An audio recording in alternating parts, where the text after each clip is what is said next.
There is a famous movie dialogue that says, "In this world, the greatest warrior is a mother." This seems true. It is a mother who fights the whole world to protect her children and does everything for them that no one else can. But is every mother like this? Perhaps your answer will be yes, but we claim that by the time you finish watching this video, your opinion will change. Today's story is about a mother's cruelty crossing all limits, a story that is more terrifying than fiction. So, what is the full story of this spine-chilling house of horror? Stay with us until the end of the video to find out. You would have never seen or heard such a horrific incident before. Well, before moving forward, subscribe to the Global Casebook channel and press the bell icon for the latest video updates. Friends, this whole story is from Detroit, the largest city in the state of Michigan, USA. In the eastern part of this city lived a woman named Mitchell Blair. This woman had 4 children. She had a dispute with her husband, so she lived separately from him with her 4 children in a large rented house in the city. She used to manage the children's school fees and household expenses herself. However, after some time, she lost her job, but the expenses kept increasing. Because of this, for a while, she managed by borrowing money from friends and relatives, but eventually the relatives stopped giving loans. As a result, Mitchell Blair failed to pay the house rent on time. Months passed and the rent remained unpaid. Mitchell also withdrew her children's names from school, saying she would now homeschool them herself. When the pending rent reached nearly $2,000, the landlord asked her to vacate the house. Even after the landlord's request, several months passed, but Mitchell neither paid the rent nor vacated the house. Finally, the landlord sought help from the court. After a full hearing, the 36th District Court gave Mitchell Blair a final notice to vacate the house, but she still didn't leave.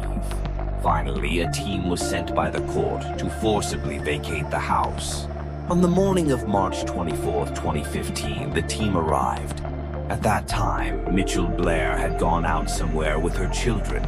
The workers knocking on the door got no response, so they used a spare key to enter and began the eviction process. First, they started moving the furniture and other items outside. While clearing the items, when they tried to lift a deep freezer kept in the living room, it felt unusually heavy. Curious, some workers opened the freezer and saw it was completely filled with ice. They decided to remove the ice to make the freezer lighter and easier to move. As they began removing the ice, they spotted a large plastic bag hidden beneath a thin layer of ice. They quickly cleared the rest of the ice, pulled out the bag and opened it. What they saw inside made the ground slip beneath their feet. The bag contained the dead body of a girl. The police were called immediately and took possession of the body. The police team also inspected the freezer. When the freezer was emptied further, they found another body at the very bottom. This was the body of a boy. Everyone was shocked. The police began searching for the woman living in the house. Neighbors pointed out places Mitchell Blair frequently visited. Based on their leads, the police conducted raids and, after a few hours of hard work, took Mitchell Blair into custody. When she was arrested, she was with only 2 children, even though she had 4 in total. When asked about the other 2, she couldn't give a clear answer. The police brought her back to the house near the freezer and asked about the 2 bodies. Here, too, she didn't provide any solid explanation and only told the police, "I am sorry."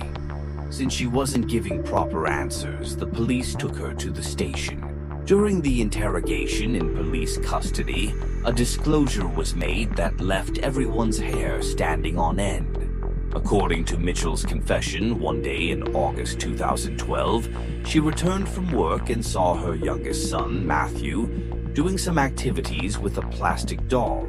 Seeing this, Mitchell asked Matthew where he learned that, and if someone did that to him.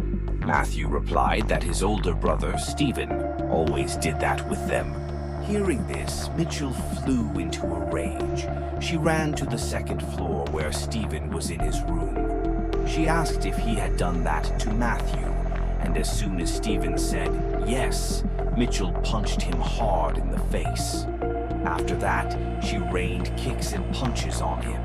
When Stephen fell down, she wrapped a large plastic bag around his face and continued beating him. She beat him until he was unconscious. When Stephen regained consciousness a few hours later, Mitchell beat him again, and this time she poured boiling water over his private parts.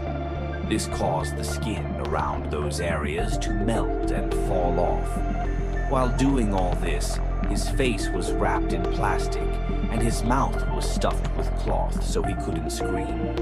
After pouring hot water, she tied a belt around Stephen's neck and hung him by it.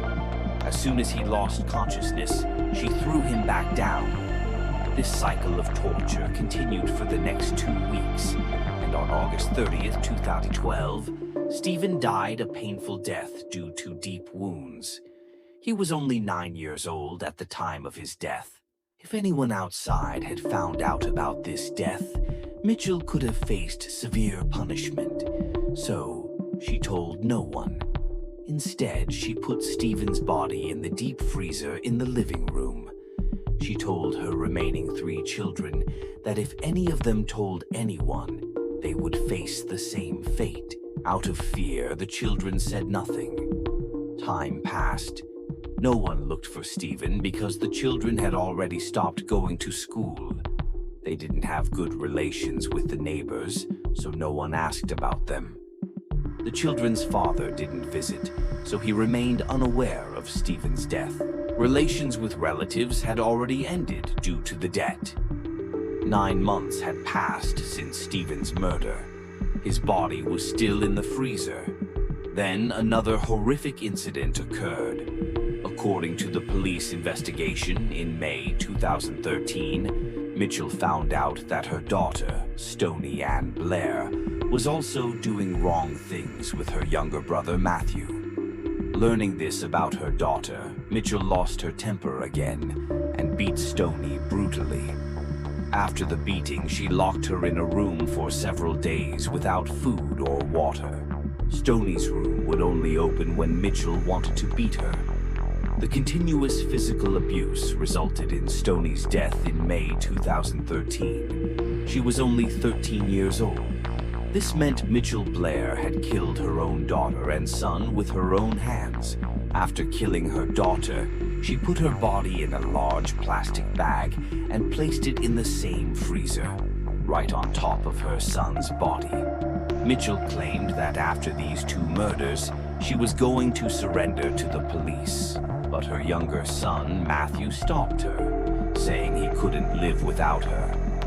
After this, she went to the market, bought plastic bags, and put the bodies in the fridge.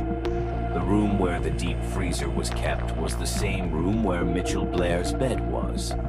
On one side, 2 children's bodies were kept in the freezer, and in the same room, Mitchell Blair slept peacefully. This revelation was made in 2015, meaning Mitchell lived with those 2 corpses in the house for 3 years. She had terrified the surviving children so much that they never spoke up. When police asked if she was afraid or if she regretted killing her children, she replied that she had no regrets because they had no regrets for what they did to their brother. This was enough to show her madness. She even said, "I didn't kill my children. I killed those who had become demons." Following these bone-chilling revelations, the police first took the 2 surviving children into custody and sent the recovered bodies for autopsy. A case was registered against Mitchell for murder and other serious charges. During the initial hearing in a local court, Mitchell was stripped of her parental rights, and the surviving children were handed over to Child Protective Services for adoption. Throughout the trial, Mitchell never looked ashamed. Instead, whenever she went to court, she would scream at the judge and other officials. When asked why she did it, she explained that when she was a teenager, someone had molested her.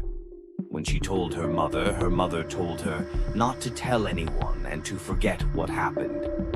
Mitchell said she remained silent because of her mother, but she was exploited several times after that because she received no support from her home. She said she had been through the pain of abuse and didn't want her youngest son to suffer the same. Therefore, she decided to punish the two children, claiming they deserved it. Finally, on June 17, 2015, Mitchell Blair was found guilty of the murders of both children. Being convicted of first-degree murder, she was sentenced to life imprisonment. The court made it clear that she would never be granted parole. This means she will remain behind bars as long as she lives. Furthermore, although Mitchell claimed the children were abusing the youngest brother, further investigation did not confirm this abuse, making her claims seem fabricated. Currently, no official information is available about the surviving children. Their details are kept secret for their safety and privacy. Meanwhile, Mitchell is serving her life sentence in a Michigan prison. Even when the court announced her life sentence, there was no expression on her face. She remained completely normal. She even refused to challenge the lower court's decision in a higher court. While Mitchell Blair certainly tarnished the sacred word mother with her crimes, there is no doubt that in this world, the greatest warrior is a mother. Tell us in the comments what you think. If you liked our hard work, please like and share this video. If you haven't subscribed to the channel yet, do it quickly and turn on notifications by pressing the bell icon. We will meet in the next video with another such true story from the world of crime. Thank you. Would you like me to find more information regarding the current status of the House of Horror case or similar true crime investigations?